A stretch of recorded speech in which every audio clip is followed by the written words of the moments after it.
Ah, l'Espagne. Le lieu de toutes les fêtes, de toutes les sangrias, de tous les clichés. Et surtout, quand tu es magicien, tu appelles cet endroit le paradis. Alors, sors tes meilleurs faritas, mets-toi bien et laisse-moi te raconter l'histoire de ce que nous appelons l'école espagnole. Avant de parler de tout ça, je t'invite à t'abonner à cette chaîne YouTube, à liker, à commenter et à partager cette vidéo quand tu l'auras terminée, et seulement si elle t'a plu. Si elle te plaît pas, tu fais rien de tout ça. Si elle te plaît pas, tu peux quand même aimer, parce que on se fait pour le travail, enfin, mon Instagram est là. Pour comprendre l'idée, l'ambiance de l'école espagnole, qui est un mouvement de pensée et pas un établissement dans lequel tu t'assois derrière une table pour écouter des cours, je pense que le mieux c'est de te raconter la création de ce que l'on appelle l'Escorial et qui est dans son essence le cœur de l'école espagnole. Pour cette histoire t'as de la chance, on remonte pas hyper loin, mais seulement en 1970, pour la création de la Escuela Mágica de Madrid. L'école magique de Madrid. Je ne sais pas du tout si mon accent est bon, j'ai testé, au moins que personne ne me tape dans les commentaires. S'il vous plaît, merci beaucoup, on continue. Il y a 7 protagonistes dans cette histoire et je t'en parlerai plus tard, mais ils vont faire un constat. Ce constat est le suivant. Premièrement, c'est que la magie n'est pas du tout considérée comme un art. Toutes les formes de magie sont soit à un cheveu de disparaître, comme la grande magie, la magie circassienne, ou alors pas reconnues vraiment comme un spectacle professionnel, comme le close-up, la magie rapprochée, ce que je fais moi par exemple.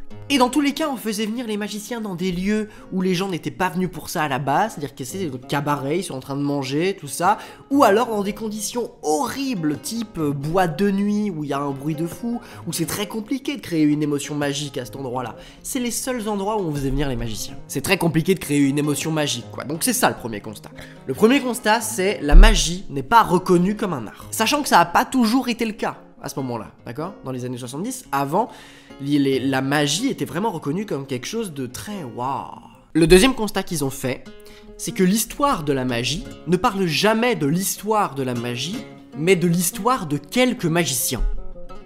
C'est-à-dire qu'on n'a pas d'historique définie comme peuvent l'avoir certaines autres branches artistiques comme la danse, le théâtre où il y a une vraie histoire qui est établie. Là, non, que dalle. Et ça se ressent encore aujourd'hui parce que en fait, il y a beaucoup de gens qui ne connaissent pas l'histoire de la magie et même parmi les magiciens. C'est d'ailleurs une des raisons pour laquelle je fais cette vidéo aujourd'hui là, c'est que cette histoire d'école espagnole ou toutes ces histoires, il n'y a pas, donc j'ai envie de faire une trace. Alors maintenant la question c'est, tu nous as dit qu'il y avait des protagonistes qui ont fait ce constat. Qui sont ces protagonistes ?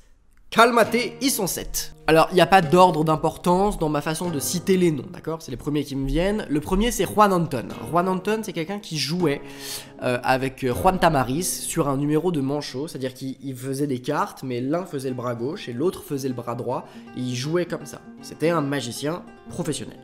Ensuite, on a Arturo de Ascanio, qui est un titan de la magie, qui fait encore aujourd'hui figure d'exemple, c'est un point incontournable dans la magie, tant techniquement que psychologiquement. Il est malheureusement décédé en 1997. Nous avons ensuite Ricardo Marais, qui lui est un magicien, il est auteur de plusieurs DVD techniques. Il y avait José Puchol, je sais pas trop, je suis désolé, qui lui était un amateur érudit. Vous voyez déjà, c'est intéressant parce qu'il n'y a pas que des professionnels, hein, c'est pas du tout l'idée. Nous avons ensuite Juan Tamariz, qui est la deuxième personne la plus connue parmi ces 7 personnes. Alors attention, dans ce classement, plus connu ne veut pas dire meilleur, ça n'a aucun sens meilleur dans l'école espagnole, d'accord? Ils sont tous sur un point d'égalité, seulement Juan Tamariz a eu beaucoup de médiatisation en Espagne, et c'est un peu une star là-bas. Donc Juan Tamariz, il est auteur d'une vingtaine de livres incontournables pour tous les magiciens.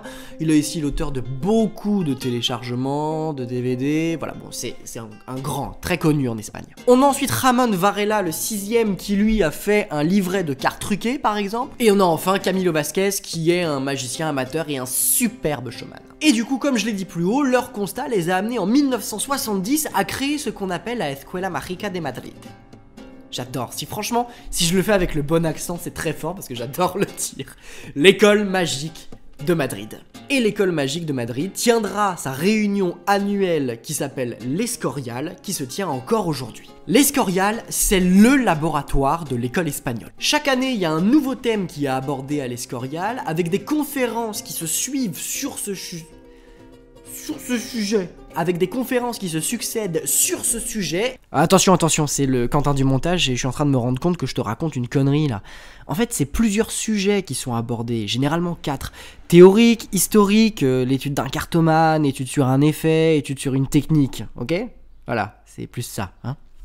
Bisous bisous. Et donc avec l'exploration des travaux qui ont été faits sur le thème demandé par les différents intervenants qu'il y aura dans l'Escorial. Cependant, l'Escorial c'est un événement privé, tu ne peux y rentrer que sur invitation ou sur recommandation d'un des membres. Promis, c'est la dernière fois que je t'interromps dans ta vidéo, en fait t'es pas invité sur recommandation d'un des membres, mais tu n'invites que si tu fais partie de l'organisation de l'Escorial, c'est Juan, les historiques, les anciens par exemple qui invitent, mais pas les lambda quoi.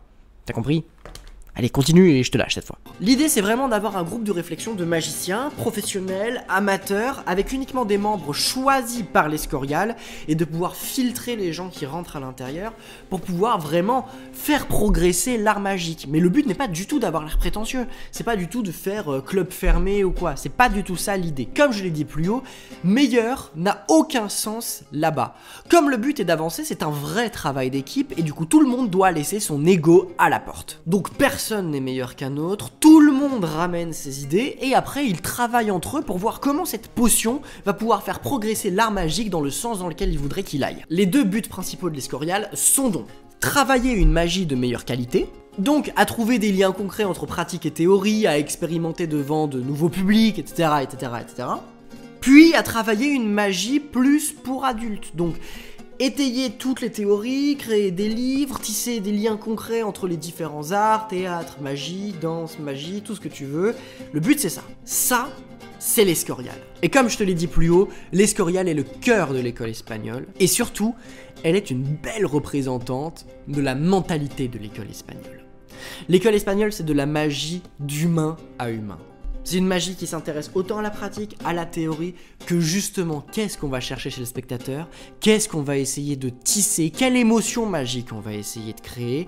C'est une magie qui ose, qui tente, qui théorise, et surtout qui s'amuse pour faire en sorte de faire avancer l'art magique à grands pas. Et certains y dédient complètement leur vie. Alors, il n'y a pas du tout besoin d'être espagnol pour rentrer dans l'Escorial, il suffit d'être recommandé du coup, ou invité comme je l'ai dit plus haut, mais il suffit simplement d'avoir des choses à dire. En tout cas, parmi les Français qui y ont été ou qui y sont encore dans l'Escorial, on peut notamment noter Bernard Billis, on peut noter Bébel, et on peut noter Yves Carbonnier par exemple. Yves Carbonnier que je remercie particulièrement pour la création de cette vidéo, car sans lui elle n'aurait pas existé. Il a pris le temps de m'avoir au téléphone et de répondre à toutes les questions que je pouvais avoir sur l'école espagnole et sur l'Escorial. Je vous mets donc tous ces liens dans la description, l'interview que j'avais faite avec lui est juste là. Quant à vous, si la théorie vous a plu et que maintenant vous voulez passer à la pratique, allez voir en description, il y a énormément de magiciens espagnols qui s'y trouvent. Pour vous, j'espère que vous y avez vu plus clair dans cette idée. Quant à nous les amis, n'oubliez pas de t'abonner, liker, commenter, partager cette vidéo si elle t'a plu. Je rappelle que mon Instagram est juste là. On se dit à la semaine prochaine, c'est ciao!